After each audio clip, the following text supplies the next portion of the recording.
Ladies and gentlemen, welcome to the English Daily Book Summary YouTube channel. In order to not stop learning, listen to an English book summary every day for free.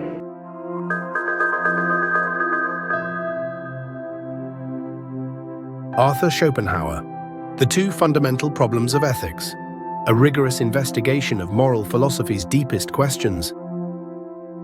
When you think about what makes something right or wrong, you might look to reason, religion, or social norms for guidance.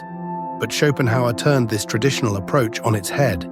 In two prize-winning essays, examining free will and the foundations of morality, he developed a revolutionary understanding of ethics that still challenges our deepest assumptions about right and wrong. In this groundbreaking work on ethics, he argued that compassion, not rational thinking, forms the true basis of morality.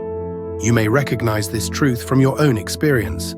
Those moments when you help others often spring from genuine feeling, not logical calculation. This blink dives deep into Schopenhauer's insights into human nature, free will, and the role of compassion in moral behavior, to discover how they speak powerfully to lived experience even today. Ready? Let's dive into the depths of human nature. A thinker in a time of change.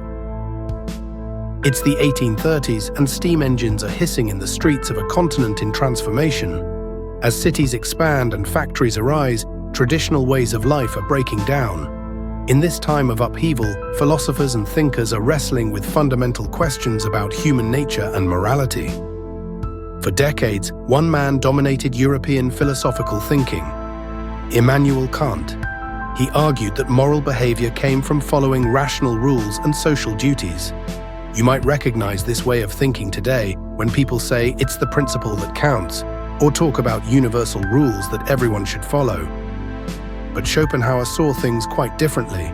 Living outside the academic establishment, he observed how people actually behaved, rather than how they should behave.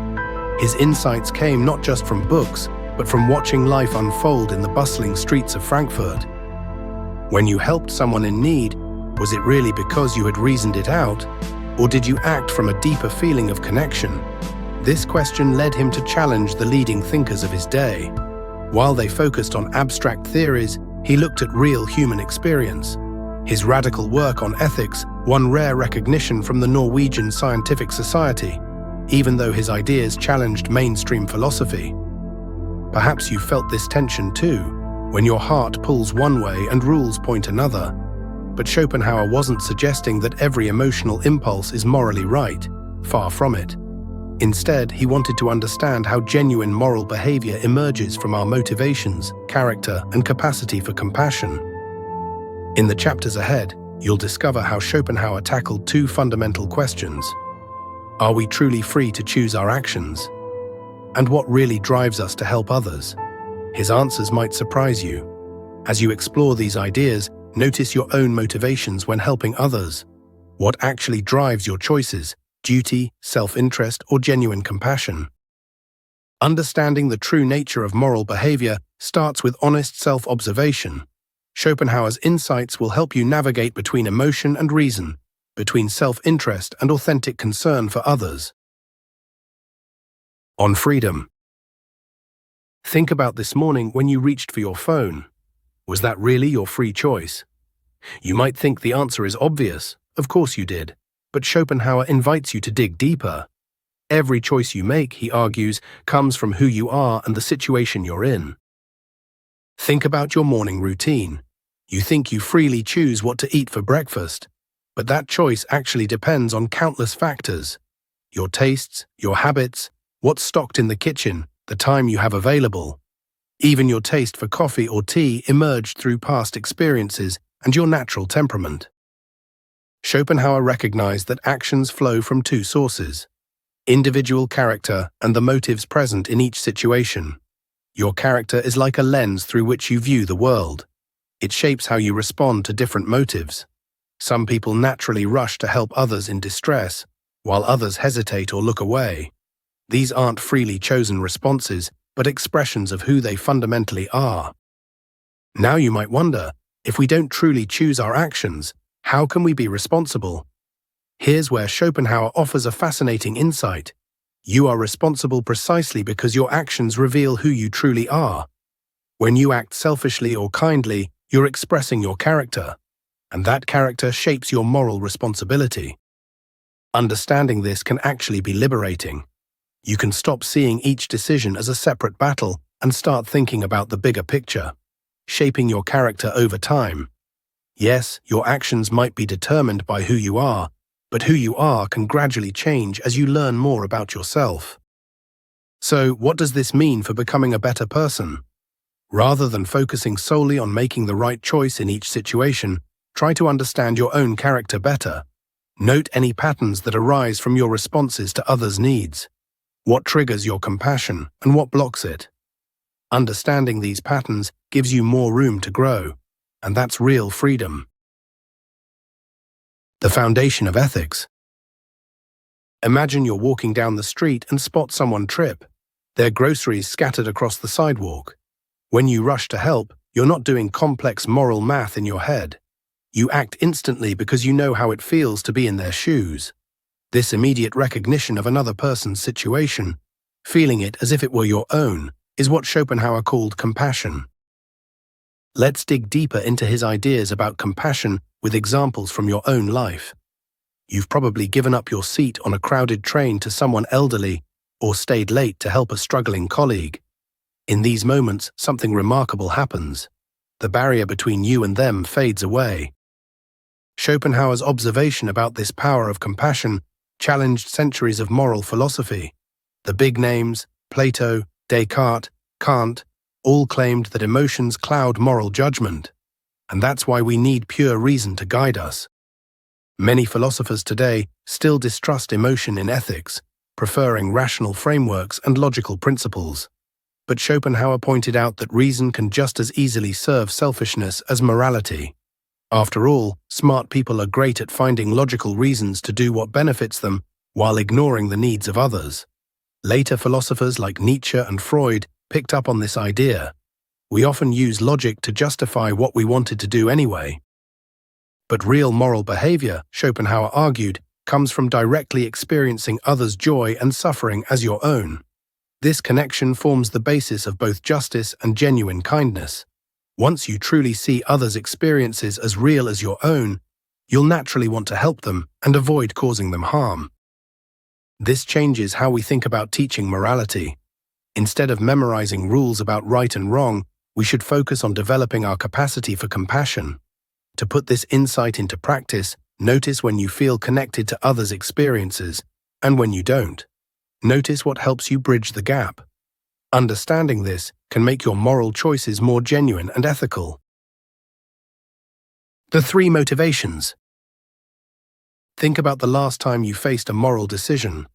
Perhaps someone asked for your help when you were busy, or you found a lost wallet full of cash on the street. Your mind probably pulled you in several directions at once. Schopenhauer identified 3 fundamental forces that drive human behavior. The first and most common is self-interest. You experience this when you're focused on your own needs and goals. It's that feeling when you pass someone who needs help because you're exhausted and just want to get home. Don't feel bad about this. It's just part of being human. The second force is malice, the desire to cause harm to others.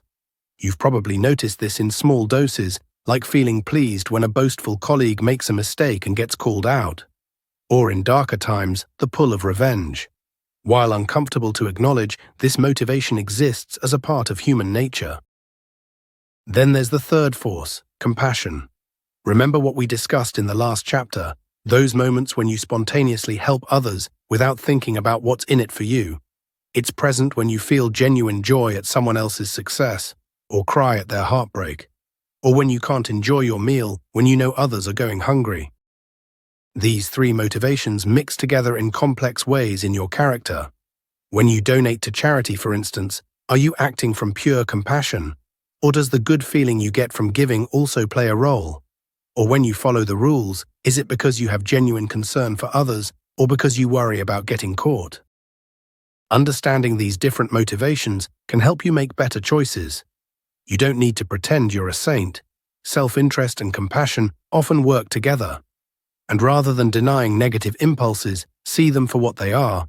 but you don't have to follow them. Watch these forces at work in your life, and you'll start to see patterns. Noting which motivation tends to drive your first reaction, or how often compassion naturally arises, gives vital clues to your overall character. Self-observation leads to wisdom, and each insight builds your path to better choices. Character, action, and growth. If your choices are shaped by your character and circumstances, you might wonder how compassion can guide your actions. This puzzle fascinated Schopenhauer, leading him to a profound insight about moral development. Consider how you pick up new skills. A musician develops through practice and experience with their instrument. And just like that, moral behavior develops through experiencing and responding to real situations. Who you are right now shapes how you react to others' needs, and each experience of compassion leaves its mark. When you truly recognize that another person's suffering is as real as your own, it changes something in you. These moments build up, slowly changing how you see the world and respond to it. Learning to care for others works much like learning a new language. At first, you consciously translate everything. Over time, you start thinking in that language without effort. In the same way, compassionate behavior becomes more natural over time, even if it doesn't feel that way at first.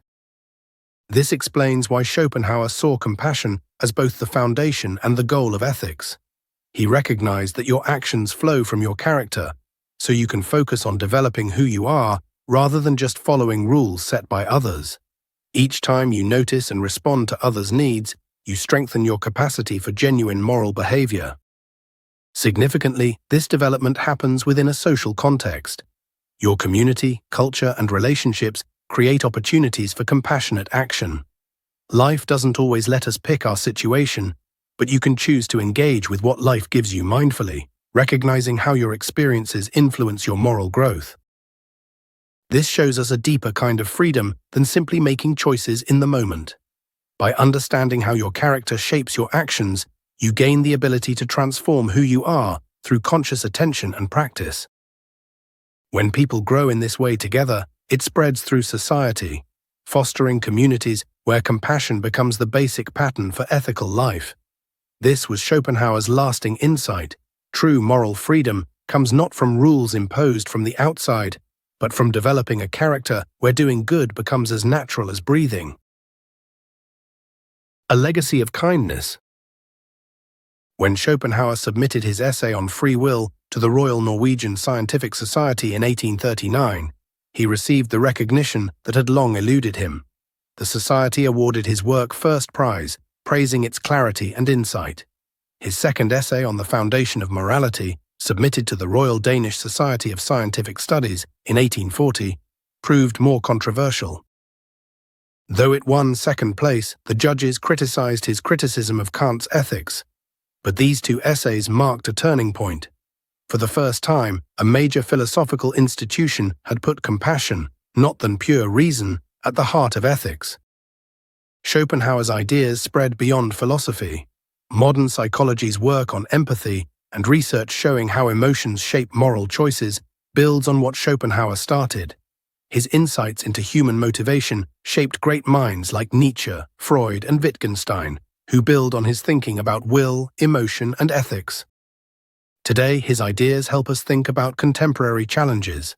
As artificial intelligence makes choices that affect human lives, Schopenhauer's focus on compassion raises questions. Can we program machines to spot suffering as quickly as humans do? His insights about character development can also guide education and personal growth in our complex moral world. Modern neuroscience has actually confirmed many of his observations. When you see someone in pain, your brain lights up as if you felt that pain. This shows that caring for others lives in our biology, just as Schopenhauer thought. His work also speaks to today's debates about free will and moral responsibility. As we learn more about how genes and environment shape behavior, his nuanced view of character and choice becomes increasingly relevant. You might not freely choose each action, but you can build a character that naturally responds with compassion. Looking ahead, Schopenhauer's ethics offer hope for addressing global challenges. Climate change, inequality, and conflict need us to expand our circle of concern beyond immediate self-interest. His vision of how caring for others connects personal growth to building a better world.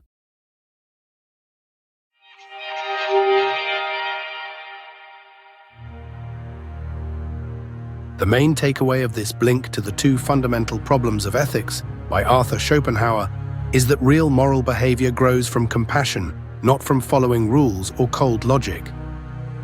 This was Schopenhauer's groundbreaking idea, recognized in his prize-winning essays. While our actions flow from our character and circumstances rather than absolute free will, we are morally responsible precisely because these actions reveal who we truly are. Human behavior is driven by three fundamental forces: self-interest, malice, and compassion, with compassion being the true foundation of ethical life that can be developed through conscious practice. This insight has been validated by modern neuroscience, which shows how our brains naturally mirror others' experiences, suggesting that our moral nature runs deeper than rational calculation. His ideas still matter today, showing us how caring for others can help us grow as people and build a better world together. Okay, that's it for this Blink. We hope you enjoyed it. If you can, please take the time to leave us a rating. We always appreciate your feedback. See you in the next Blink.